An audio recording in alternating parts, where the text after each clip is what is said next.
Salut.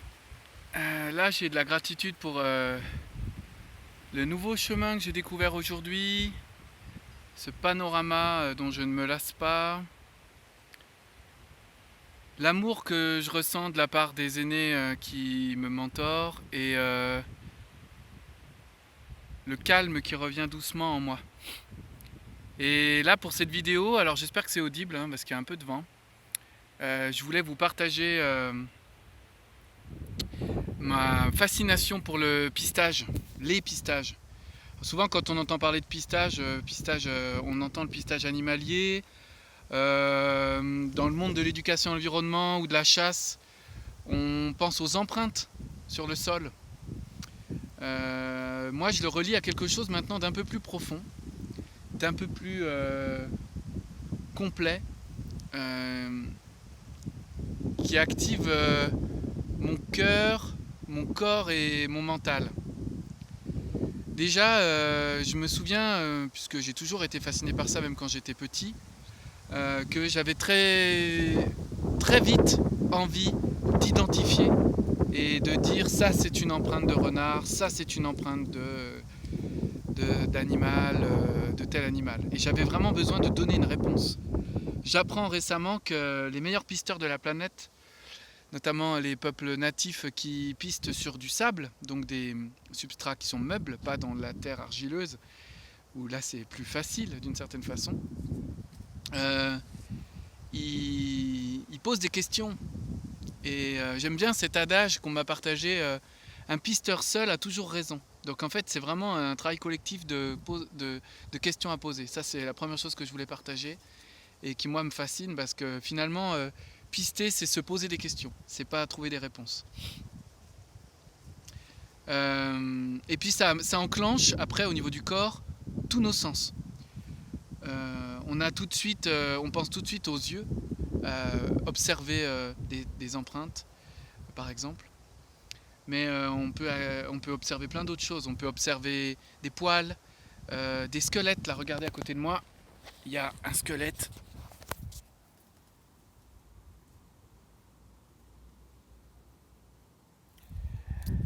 Un squelette manifestement d'animal qui n'a pas fini d'être décharné par la vie autour.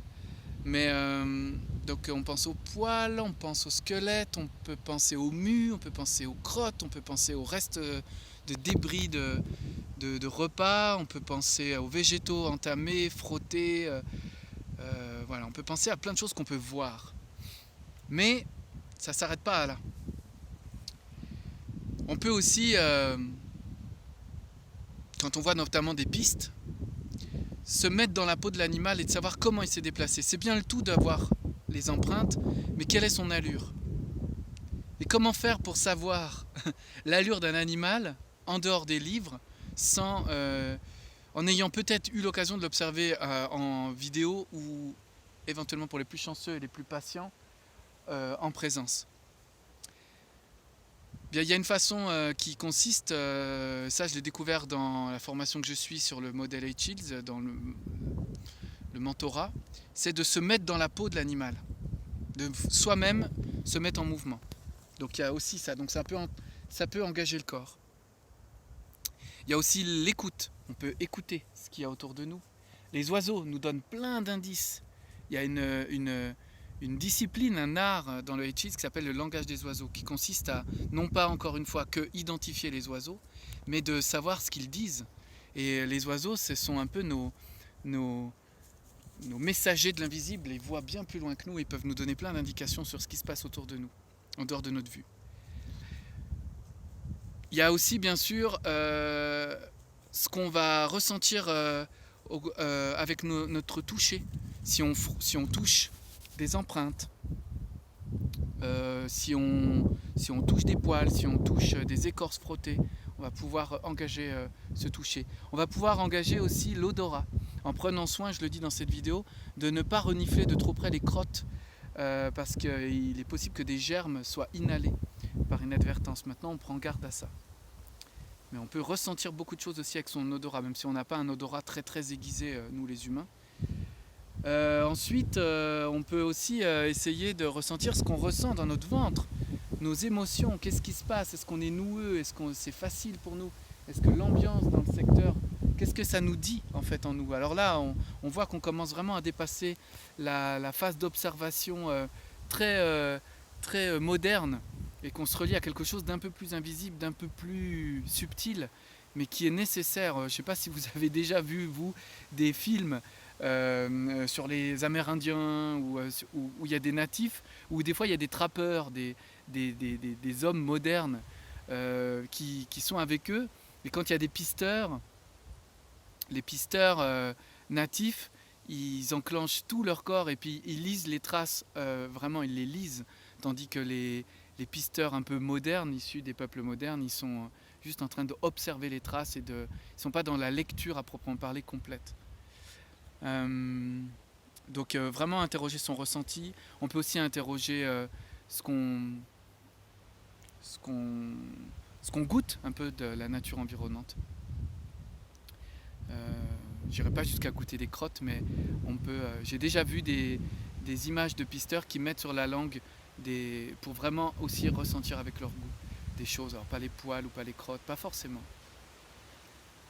Et puis aussi, bien sûr, se connecter à tout son corps, à tous ses sens, en même temps, et d'essayer vraiment d'avoir une lecture profonde et globale. Ça, c'est le pistage animalier. Le pistache qui peut servir pour la chasse, pour voir les animaux, pour les trouver, pour les observer, pour les comprendre, pour se mettre en lien avec eux. Mais on a aussi un autre type de pistage sur lequel je vais finir. C'est que quand on se met dans cette posture de pistage, il se passe quelque chose en nous qui nous fait connecter avec ce qu'il y a en nous, notre psychologie, notre pistage intérieur.